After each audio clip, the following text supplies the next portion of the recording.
Hey, boys and girls. This is our next lesson on folktales. We talked about folktales before, and we know that folktales are short stories that have been passed down from generation to generation. They've been told orally and then eventually were written down. There's different types of folktales. We already talked about a fable. There's fairy tales, legends, myths, and tall tales.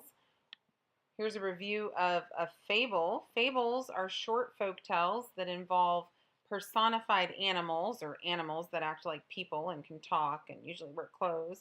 And they teach a lesson or a moral.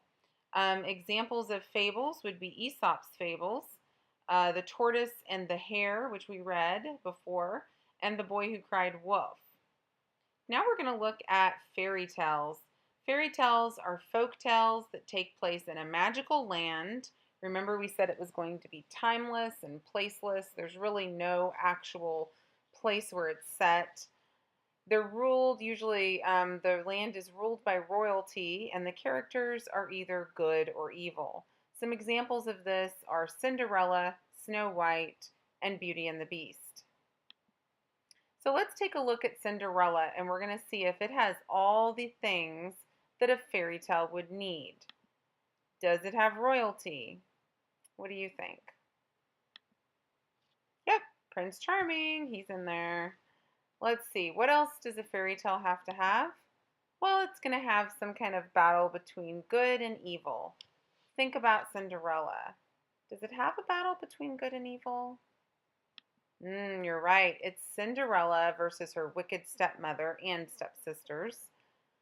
What else does a fairy tale need to have? Well, it's going to have some magic in it. Is there some magic in Cinderella? What do you think? Yep, that fairy godmother comes and saves the day. Cinderella's able to make it to the ball because she gets the carriage that's made out of a pumpkin and she gets the dress. But of course, when the clock strikes midnight, all of that stuff goes back to the way it was before. Now, what's the last thing? Does it have a happily ever after type ending?